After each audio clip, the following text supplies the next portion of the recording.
What is going on, everybody? Today we are at the Utah International Auto Expo. We're going to check out some new cars and review some of the latest models. So without further ado, let's get started. Okay, so this is the all-new next generation 2023 Toyota Sequoia. This one in particular is the TRD Pro trim, as you can see over here on the side. And so you do have a few off-road goodies that I actually talked about in a review I did of the Toyota Tundra TRD Pro, which I'm going to link up on the screen as well, so you guys can check that out. This thing does look pretty good, and a lot of the components are shared with the current generation Toyota Tundra that just came out about a year ago. Overall, I think the Sequoia needed an improvement from the prior gen because that one was out since I think 2009. I think they did a good job with this one.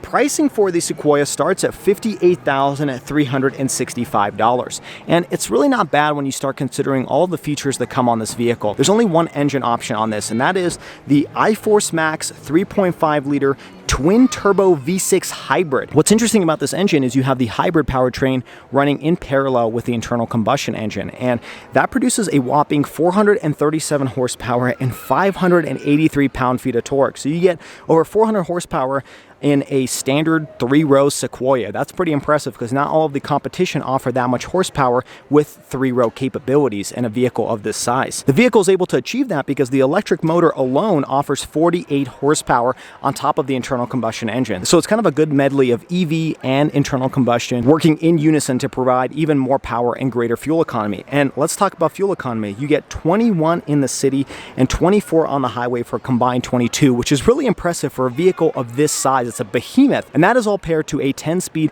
automatic transmission. There's no CVT here. For all of you, myself included, that do not like CVT transmission, towing capacity on this thing is just over 9,000 pounds, which is close to being a class leader. So this can likely tow any accessories or toys that you would like it to without having to upgrade to a full-size pickup truck. Now, you can get the Toyota Sequoia in either rear-wheel drive or all-wheel drive. Ground clearance for this thing is also pretty impressive. You're looking at 8.6 inches for the standard Sequoia and 9.1 inches for this TRD Pro edition. Okay, now let's jump inside, which I think you'll find this interior is very similar to the Toyota Tundra, which makes sense because, again, they share a lot of components. Starting off with the door panel, very similar Toyota Tundra. I do like this blue accent stitching that they've used on this interior. Lots of leather touch surfaces here, which feels really nice. And you do get heated seats as standard on every single Sequoia now, and they feel pretty good. They're pretty large, pretty wide, nice leather bolstering, and again, a little bit more of that blue stitching.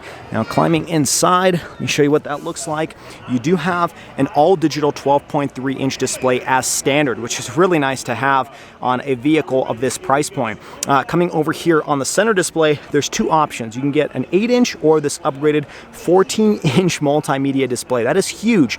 A lot of the competitors do about 12.3 inches. This one is 14, and then you do have the same type of switchgear that you find in the Toyota Tundra, and it feels really good. It's got like a rubbery feel to it, and then you do have your climate control buttons down here. You have your different 360-degree camera functions. You have a wireless charger here. You've got your gear selector, two cup holders, a large slot over here that you can open up to get access into the center arm console, another little storage compartment under here, and then you can open this compartment up and you have a safe built in over here. Now, this is an accessory. This doesn't come standard on every Sequoia, but that's just some of the functionality with how large this center arm console is. You have two more cup holders back here. The rest of the dash looks very similar, again, to the Toyota Tundra. You do have a little bit more of that nice stitching. This is all leather touch surfaces. And then jumping to the steering wheel before we jump to the back, on the left-hand side, you have your controls for this gauge cluster. On the right-hand side is your cruise control functions. And then over to the right, you do have a trailer brake controller, which is nice to have if you're towing up to 9,000 pounds on this vehicle. Okay, now jumping into the second row, you do have the captain chair set up here, but you can get up to 8 seating as well, so that middle seat can be a seat as well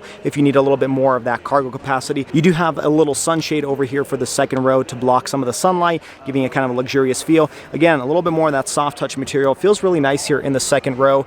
And then talking about legroom, Toyota says you can get 39 inches of legroom back here. And then jumping into the third row, which I can't seem to access because there's no power to this vehicle, you can get up to 34 inches of legroom back there, and it looks pretty spacious. I mean, that's what you would expect from a full-size 3-row SUV. Before we jump to the cargo, I do want to mention the speaker system. You do have an 8-speaker system as standard, but you can get all the way up to a 14-speaker JBL audio system on the Sequoia. Now, jumping into the cargo volume, the third row is standard on all Sequoias, no matter what trim level you get. And with the third row up and the seat seats slid all the way forward, you can get up to 22.3 cubic feet of space behind the third row. If the third row is slid all the way back, you're only going to get 11.5. But if you fold down the second row entirely, you can get 49 cubic feet of space behind the second row. That's pretty impressive. Now, you do have automatic raise and lower for the third row, which makes it a little bit easier instead of having to pull any type of lever. And then Sequoias do come with this adjustable shelf. So depending on what level you put it on over here, you can put quite a bit of weight on this shelf over here and separate the cargo between the top and the bottom, which is really unique and something that I haven't seen on other vehicles. But you can also put this down all the way to the bottom floor and just give you a flat loading surface. Now, typical to other Japanese manufacturers, Toyota does offer Toyota's Safety Sense as standard. It's actually Safety Sense 2.5, which includes blind spot monitoring, lane keep assist, all of the standard suite of safety features that you would expect from any modern vehicle. Other thing I want to mention is the warranty. So this does have your typical new car warranty, but Toyota does also offer a 96-month, 100,000-mile warranty on the hybrid systems and a 10-year, 150,000-mile warranty on the battery alone. So that's probably one of the best in the industry compared to some of the new EVs that are coming into the market. Well, I hope you guys enjoyed today's video. If you did, make sure you hit that like button and subscribe to the channel for all of the weekly car videos. Also, check me out on all the social media down in the description below at Shwazy_. Until next time, everybody, I hope you stay Shwazy, stay healthy, have a wonderful day.